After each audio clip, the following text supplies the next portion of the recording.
Good morning all of you. Chapter 4, class 11, stats, organization of data. In this chapter we will discuss about organization of data, then classification of data, then types of series, then exclusive series, inclusive series, frequency distribution series, then frequency array, etc. So firstly we discussed about organization of data. Organization of data means arrangement of data in such a manner that we compare one data with another or we compare similar data. So an important method of organization of data is to distribute these into different classes on the basis of their characteristics. तो organisation of data में क्या सबसे important या आप बोल सकते हैं सबसे इम्पोर्टेंट जो मेथड है वो कौन सा है? डेटा को डिफरेंट क्लासेस में डिवाइड करना. Data divided into different classes on the basis of different characteristics. हमने जो भी हमारे पास डेटा था उन्हें डिफरेंट हमने एक तरह से एक एज ग्रुप का अलग या इलिटरेट लोगों का डेटा अलग और लिटरेट लोगों का डेटा अलग अलग क्या कर दिया, डिवाइड कर दिया. उनके करेक्ट जो लिटरेट है, कितने लिटरेट है, ग्रेजुएट है, पोस्ट ग्रेजुएट है, स्कूल तक की पढ़ाई की. तो the most important method of organization of data is classification of data. और in classification of data we divide different classes on the basis of different characteristics. Clear? Or when different classes or when we divide different classes on the basis of different characteristics is known as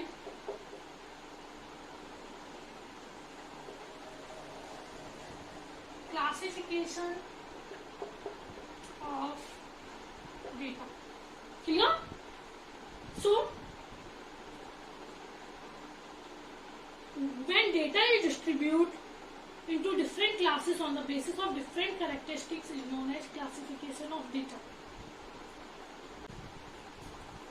So organization of data means arrangement of data in such a manner when we compare one data with another. And the important method of organization of data, the most important method of organization of data is classification of data.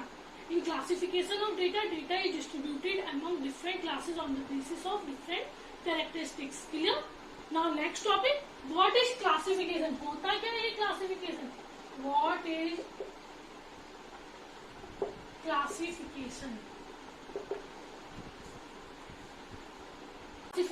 Classification means when raw data or when unused or useless data is converted into useful data or when raw data is converted into finished data.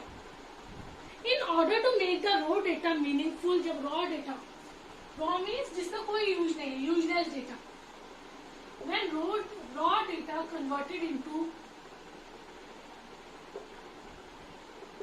meaningful data or when raw data converted into finished data, इसमें कुछ results निकल सकते हैं. So when raw data converted into meaningful data or finished data, these must be classified on the basis of different characteristics. हमने क्या किया? हमने जो डेटा था उसे different characteristics में बांट दिया. So data are classified into different characteristics, or we can say these must be classified on the basis of their different characteristics. जो raw data था उसे meaningful बनाने के लिए हमने क्या किया? डेटा को classified क्या? Data are classified on the basis of different characteristics like educated, uneducated, or literate, unliterate, rich families, poor families, etc.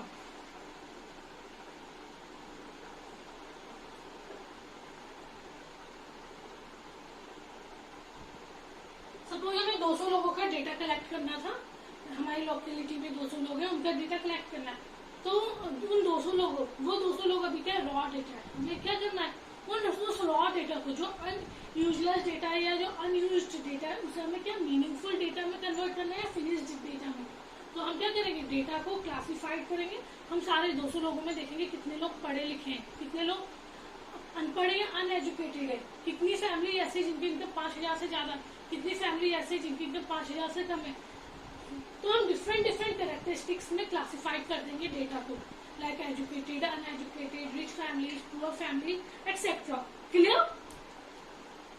और जो डिवाइड करेंगे, each division of data is called class.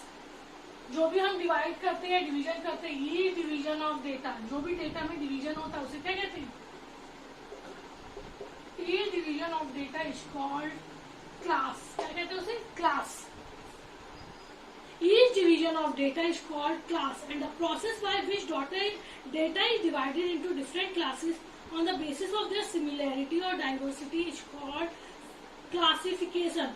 और जो ये हमने जो डिवाइड किया, या तो सिमिलैरिटी के अकॉर्डिंग डिवाइड किया होगा या डाइवर्सिटी के अकॉर्डिंग डिवाइड किया होगा। सो data is divided into different classes on the basis of their similarity और डाइवर्सिटी। और जब हम डिफरेंट कैरेक्टरिस्टिक्स के, सिमिलैरिटी और डाइवर्सिटी क्या होगी? कैरेक्टरिस्टिक, डिफरेंट कैरेक्टरिस्टिक्स के अकॉर्डिंग डेटा को डिवाइड कर देते, उसी को हम क्या कहते हैं? Classification. So each division of data को डिवाइड करने को क्या कह रहे हैं? क्लास। और जब हम इन डेटा को डिवाइड करते हैं डिफरेंट क्लासेस में, when each data is divided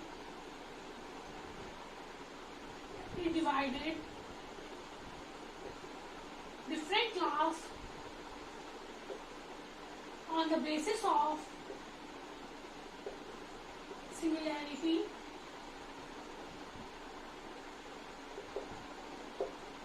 and diversity। क्या सिमिलर है, क्या डिफरेंट है, is known as classification. Clear? So each division of data is known as class, and the process where each data is divided into different class on the basis of similarity and diversity is known as classification. Clear?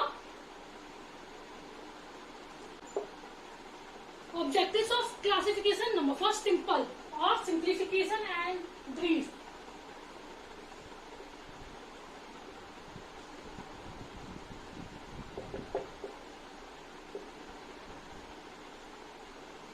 Simplification and briefness. सबसे main हम लोग क्यों raw data को convert करते हैं finish data में या meaningful data में, ताकि हमारे जो इन्फॉर्मेशन है वो सिंपल हो सके और साथ ही साथ ब्रीफ इन्फॉर्मेशन हमें प्रोवाइड हो सके। अब सारे के सारे एजुकेटेड अनएजुकेटेड सारे डेटा एक साथ है तो हमें ना इन्फॉर्मेशन अच्छी मिलेगी, ना सिंपल तरीके से मिलेगी और ना ब्रीफली मिलेगी। तो number 4, simplification and briefness. Main objective of classification और to present data in the form that appears to be brief and simple। तो डेटा ऐसे होने चाहिए जो ब्रीफ भी हो और साथ ही साथ सिंपल भी हो। Number 2, utility. जब तक डेटा रॉ था तब तक वो यूजफुल नहीं था, या आप बोल सकते हैं यूजलेस था। तो जैसे ही हमने रॉ डेटा को मीनिंगफुल डेटा में कन्वर्ट किया, वो क्या होगा? यूजफुल होगा। Utility mean anything which satisfy your want is known है यूटिलिटी। ऐसी चीज अभी आपकी वांट्स को सेटिस्फाई कर रही है या फिर आप बोल सकते हैं आपके लिए यूजफुल हो रही है। सो classification enhances utility of the data and it brings out similarity with in the diverse set of data. जो डाइवर्स सेट है, जो डिफरेंट है, उसमें हमने क्या कर दिया? इतने सारे, कोई एजुकेटेड था, कोई अनएजुकेटेड था, तो कोई पुअर था, कोई रिच था, हमने सबको क्या कर दिया? इतनी डाइवर्सिटी को हमने क्या किया? एक कॉलम में, सिमिलर वाले कॉलम में डाल दिया। तो इससे क्या हुई? वो डेटा कैसे हो गए? यूजफुल हो गए, यूटिलिटी उनकी बढ़ गई। Number 3, comparability. जब तक रॉ डेटा था हमें नहीं पता था कौन एजुकेटेड है, कौन अनएजुकेटेड है, कौन रिच है, कौन पुअर है। अब क्या हुआ? जब हमारे पास सारे डेटा हो गए तो हम कंपेयर कर सकते हैं, ये फैमिली रिच है, ये पुअर है, ये फैमिली एजुकेटेड है, ये अनएजुकेटेड। तो जब हमने रॉ डेटा को मीनिंगफुल डेटा में कन्वर्ट किया तो वो क्या हो गए? कंपैरिजन। हम we compare one data with another data. Number 4, attractive and effective.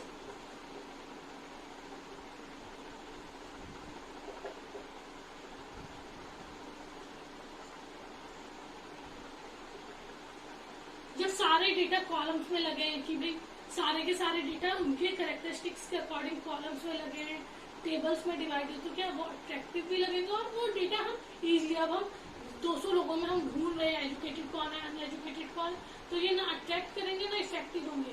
वही अगर डेटा कॉलम्स और रो में डिवाइड होंगे तो वो अट्रैक्टिव भी रहेंगे एंड इफेक्टिव भी रहेंगे। Classification makes data more attractive and effective. Number 5, scientific arrangement. Classification facilitates arrangement of data in scientific manner, which increases their reliability. जब हम डेटा को कलेक्ट करते हैं तो एक तरह से क्या हो जाता है साइंटिफिक, या फिर हम बोलते हैं साइंटिफिक में सिस्टमैटिक वे में कर रहे हैं। क्या होता है साइंस में, हर चीज सिस्टमैटिक वे में हो रही है, ये चीज हुई देन ये हुई है, तो जब हम हर चीज सिस्टमैटिक वे में कर रहे हैं तो इससे क्या होगा, मोर रिलायबल डेटा, ज्यादा से ज्यादा रिलायबल, या जिन पे हम ज्यादा से ज्यादा ट्रस्ट कर सकते हैं। क्लियर? सो साइंटिफिक अरेंजमेंट, साइंटिफिक अरेंजमेंट से क्या होगा, data becomes more reliable. Reliable means trustful. Clear?